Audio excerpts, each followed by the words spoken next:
Assalamualaikum warahmatullahi wabarakatuh. Saya Dava Fahransa Abu dengan NIM 10 20 240 35 dari angkatan 2024 Prodi MSDM dan kelas B. Di sini saya akan memaparkan UTS lisan negosiasi saya dengan dosen pengampu saya yaitu Bapak Muhammad Eko Abrian Kusuma dan Pak Adi Masliardi. Kita masuk ke bab yang pertama yaitu The Nature of Negotiation. Negosiasi merupakan proses komunikasi dua arah di mana pihak satu dan pihak yang lainnya memiliki kepentingan yang berbeda untuk mencapai kesepakatan bersama. Tujuannya adalah untuk mendapatkan hasil yang lebih baik daripada tanpa negosiasi. Setiap pihak mencoba untuk mempertahankan kepentingannya sambil mencari titik temu.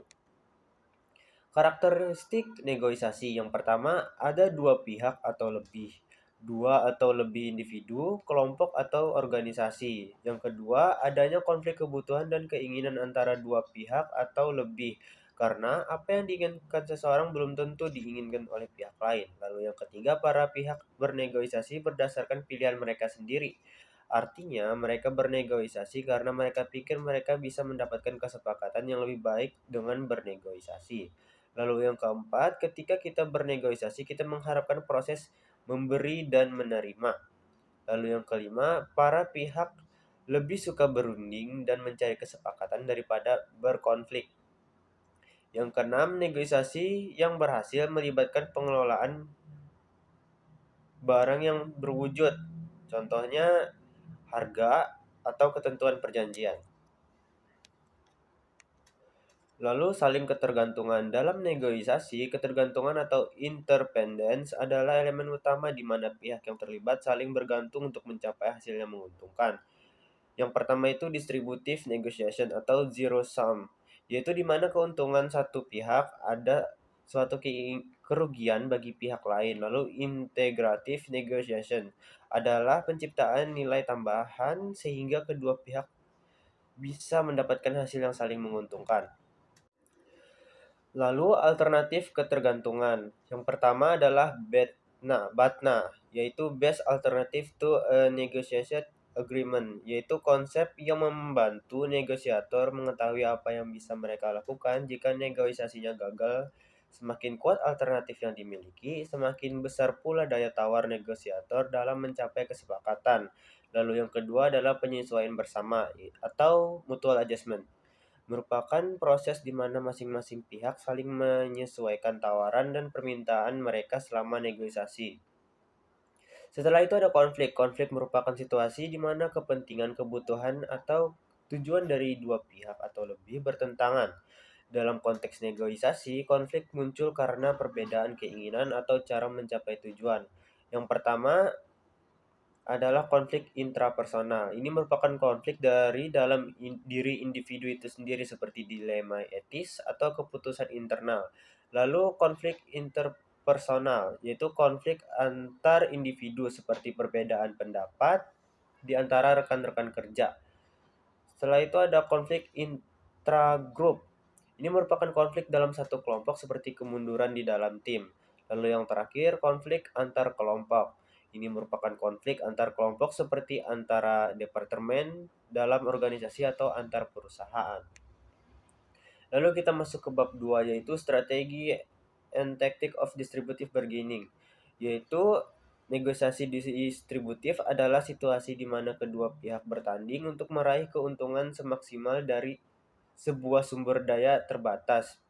Seringkali ini melibatkan transaksi sekali saja tanpa ada hubungan berkelanjutan karena sifatnya yang kompetitif. Ini disebut juga sebagai negosiasi win-lose atau zero sum di mana keuntungan satu pihak berarti kerugian bagi pihak lain. Materi di bab ini yang saya pelajari yaitu struktur dasar dari situasi tawar-menawar yang kompetitif atau distributif dan beberapa di antaranya strategi dan taktik yang digunakan dalam tawar-menawar distributif.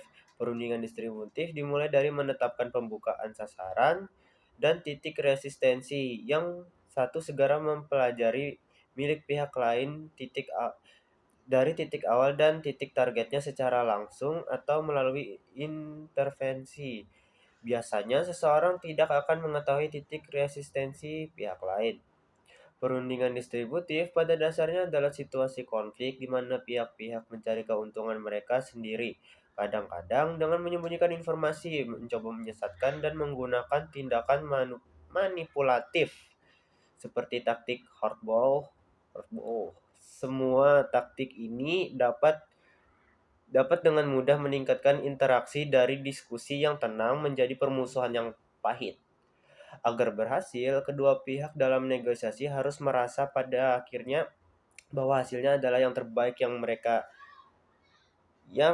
capai dan bahwa hal itu layak untuk diterima dan didukung. Perlindungan distributif yang efektif adalah proses yang membutuhkan perencanaan yang cermat, pelaksanaan yang kuat, dan pemantauan terus-menerus terhadap reaksi pihak lain.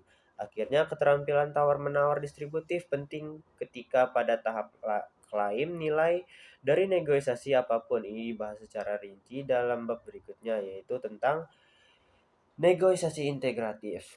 Kita masuk ke bab 3, yaitu strategi and tactic of integrative bargaining, yaitu negosiasi integratif berbeda dengan negosiasi distributif karena tujuannya untuk mencapai hasil yang menguntungkan bagi kedua belah pihak atau dikenal dengan istilah win-win negotiation, win-win solution. Fokus utamanya adalah pada penciptaan nilai di mana pihak-pihak yang terlibat bekerja sama untuk menghasilkan keuntungan bersama yang lebih besar dibandingkan sekedar membagi keuntungan yang ada. Untuk materi babnya, yang pertama, struktur dasar dari negosiasi integratif adalah negosiasi di mana para pihak mampu menentukan tujuan yang memungkinkan kedua belah pihak untuk mencapai tujuan mereka. Negosiasi integratif adalah proses mendefinisikan tujuan ini dan terlibat dalam proses yang memungkinkan kedua belah pihak untuk memaksimalkan tujuan mereka. 4 langkah kunci dalam proses negosiasi integratif. Yang pertama, mengidentifikasi dan mendefinisikan masalah. Yang kedua, mengidentifikasi kepentingan dan kebutuhan, lalu mengidentifikasi alternatif solusi, dan yang terakhir, mengevaluasi dan memilih alternatif. Faktor yang memfasilitasi negosiasi integratif yang berhasil, yang pertama yaitu proses akan sangat difasilitasi oleh beberapa bentuk tujuan bersama atau objektif. Tujuan ini mungkin salah satu pihak berdua ingin dicapai, yang ingin mereka bagikan, atau yang ingin mereka capai tidak mungkin dicapai kecuali mereka bekerja sama. Yang kedua, mereka harus memiliki keyakinan dalam pemecahan masalah mereka. Ketiga, para pihak harus mau percaya bahwa kebutuhan orang lain adalah sah. Keempat, mereka harus berbagi motivasi dan komitmen untuk bekerja sama untuk membuat hubungan mereka yang produktif. Kelima, mereka harus dapat saling percaya dan bekerja keras untuk membangun dan menjaga kepercayaan itu. Lalu yang terakhir, keenam, harus ada kejelasan antara komunikasi yang akurat tentang apa yang masing-masing diinginkan dan upaya untuk memahami kebutuhan orang lain. Bab keempat yaitu strategi and planning atau strategi dan perencanaan, yaitu prekursor paling penting untuk mencapai kesepakatan yang menguntungkan dalam negosiasi. Dengan perencanaan dan penetapan tujuan yang efektif, kebanyakan negosiator dapat mencapai tujuan mereka. Untuk materi babnya, yang pertama, untuk materi babnya, pentingnya menetapkan tujuan yang jelas berdasarkan isu-isu kunci yang dipertaruhkan. Seorang negosiator yang merencanakan dengan hati-hati akan berusaha melakukan hal-hal berikut. Yang pertama, menentukan tujuan akhir negosiasi. Yang kedua, menentukan isu-isu kunci yang harus ditangani untuk mencapai tujuan. Tiga, mengumpulkan semua masalah bersama-sama, prioritaskan dan menentukan bauran tawar-menawar. Lalu yang keempat, memahami dan mendefinisikan kepentingan utama yang dipertaruhkan yang mendasari isu-isu. Yang kelima, menentukan batasannya, batasan di mana kita bisa maju, berhenti, atau bertahan. Lalu yang keenam, tentukan batna. Yang ketujuh, menentukan batas resistensi dan walk away. Lalu yang kedelapan, memahami tujuan, masalah, dan poin penolakan pihak lain. Yang kesembilan, menentukan poin target negosiator itu sendiri dan tawaran pembukaan. Kita lanjut ke bab 5, yaitu etika di dalam negosiasi. Etika secara luas diterapkan standar sosial untuk apa yang benar atau salah dalam situasi tertentu atau proses untuk menetapkan standar tersebut. Mereka berbeda dari moral yang merupakan keyakinan individu dan pribadi tentang apa saja yang benar dan yang salah. Dilema etika ada untuk seseorang negosiator ketika tindakan atau strategi yang mungkin menempatkan manfaat ekonomi potensial dari melakukan kesepakatan bertentangan dengan kewajiban sosial atau moral seseorang kepada pihak lain yang terlibat atau komunitas yang lebih luas. Lalu materi babnya yang pertama, etika dalam negosiasi. Etika memainkan peran penting dalam menjaga integritas proses negosiasi. Beberapa hal yang harus dipertimbangkan adalah kejujuran, keadilan, dan menghindari manipulasi. Lalu ada dilema etis. Negosiator sering berpikir bahwa keputusan etis kapan harus mengungkapkan informasi dan kapan harus merahasiakannya. Lalu yang terakhir, pendekatan etis. Ini ada dibagi menjadi tiga macam, yaitu aturan emas, atau gold rule, yaitu melakukan orang lain sebagaimana Anda ingin diperlakukan. Lalu pendekatan hak, menghormati hak individu dalam proses negosiasi. Lalu justice and fairness, yaitu mencerminkan hasil yang adil bagi semua pihak dengan mempertimbangkan kontribusi dan kebutuhan.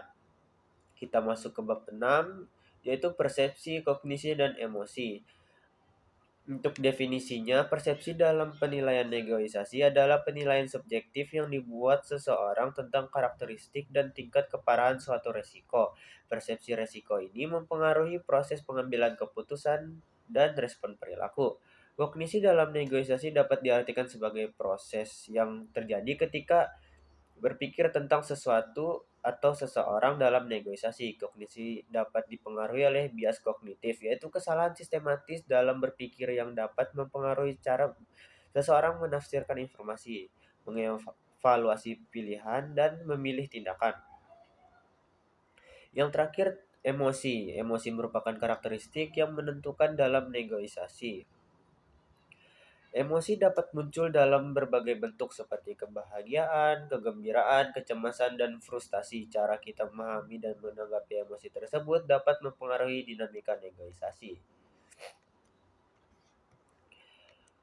Untuk materi babnya yang pertama, pengaruh persepsi. Persepsi dapat mempengaruhi bagaimana seseorang melihat negosiasi. Salah satu tantangan terbesar adalah bias perseptual yang dapat mengarah pada salah penafsiran tindakan pihak lain. Lalu yang kedua, bias kognitif dalam negosiasi. Ini dibagi menjadi dua, yaitu yang pertama anchoring effect, yaitu menetapkan nilai awal sebagai patokan yang bisa mempengaruhi tawaran selanjutnya. Lalu yang kedua, framing, yaitu cara menyampaikan informasi bisa mengubah bagaimana pihak lain menanggapinya. Yang ketiga yaitu pengelolaan emosi. Emosi memiliki dampak besar dalam negosiasi. Mengendalikan emosi negatif seperti kemarahan atau frustasi serta menggunakan empati bisa membantu mencapai hasil yang lebih baik. Yang ketujuh adalah kita masuk ke bab 7, yaitu komunikasi. Komunikasi dalam negosiasi adalah proses penyampaian pesan untuk mencapai tujuan, membangun hubungan, dan menyelesaikan perselisihan. Komunikasi merupakan alat terpenting dalam negosiasi yang sukses. Untuk materi babnya yang pertama, komunikasi yang efektif, yaitu kunci dalam negosiasi adalah komunikasi yang jelas dan efektif karena kesalahpahaman bisa menyebabkan konflik atau kebuntuan.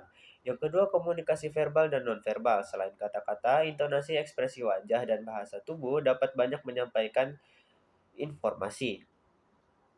Teknik mendengarkan aktif, mengajukan pertanyaan, mengulang kembali apa yang diucapkan oleh pihak lain, memberikan umpan balik adalah bagian terpenting dari mendengarkan aktif yang membantu memahami sudut pandang pihak lain. Kita masuk ke bab 8, yaitu finding and using negotiation power. Adalah kemampuan yang dapat dikumpulkan oleh para negosiator untuk memberikan keuntungan bagi diri mereka sendiri atau meningkatkan kemungkinan pencapaian tujuan mereka. Semua negosiator menginginkan kekuasaan. Mereka ingin tahu apa saja yang dapat mereka lakukan untuk menekan pihak lain, membujuk pihak lain untuk melihatnya sebab dengan cara mereka membuat pihak lain memberikan apa yang mereka inginkan. meningkatkan satu langkah pada pihak lain atau mengubah pikiran pihak lain. Untuk materi babnya yang pertama, sumber-sumber kekuatan. Kekuatan dalam negosiasi dapat berasal dari posisi formal, informasi yang dikuasai, otoritas, dan dukungan eksternal. Yang kedua, memanfaatkan kekuatan dengan efektif. Penggunaan kekuatan harus sesuai situasi. Terlalu keras dapat merusak hubungan, sedangkan terlalu lemah bisa menurunkan daya tawar. Lalu yang ketiga, mengembangkan kekuatan, build alliance. Membantu koalisi dengan pihak lain untuk memperkuat posisi. Lalu ada enhance knowledge, yaitu memahami lebih dalam mengenai kebutuhan dan tujuan pihak lawan untuk mengatur taktik yang tepat. Kita masuk ke bab 9, yaitu influence. Merupakan pengaruh dalam negosiasi. Artinya pengaruh dalam negosiasi adalah proses menggunakan kekuatan untuk mempengaruhi perilaku atau sikap orang lain. Pengaruh dapat digunakan untuk membujuk, memotivasi, menginspirasi, atau memanipulasi. Untuk materi babnya yang pertama yaitu pengaruh dalam negosiasi. Pengaruh adalah kemampuan untuk membuat pihak lain setuju atau setidaknya mempertimbangkan perspektif. Lalu yang kedua, teknik pengaruh yang efektif. Use authority menciptakan kesan bahwa Anda memiliki otoritas atau pengalaman lebih. Yang kedua, reciprocity melakukan konsesi kecil untuk mendorong pihak lawan untuk berkompromi. Yang ketiga, membangun kredibilitas. Kredibilitas adalah dasar dari pengaruh dan dapat dibangun dengan jujur serta transparan dalam setiap pernyataan dan tindakan. Terakhir kita masuk ke bab 10, yaitu relationship in negotiation. Hubungan yang baik dalam negosiasi merupakan kunci untuk mencapai kesepakatan bersama dan membangun kemitraan yang produktif. Hubungan yang baik dapat menciptakan kepercayaan yang merupakan sarana penting untuk mendapatkan tindakan yang diinginkan dari pihak lain. Untuk materi babnya yang pertama yaitu fokus pada hubungan jangka panjang. Di beberapa kasus seperti dalam negosiasi bisnis, menjaga hubungan lebih penting daripada memenangkan setiap poin dalam negosiasi. Lalu yang kedua, membangun kepercayaan. Kepercayaan merupakan kunci untuk kolaborasi jangka panjang.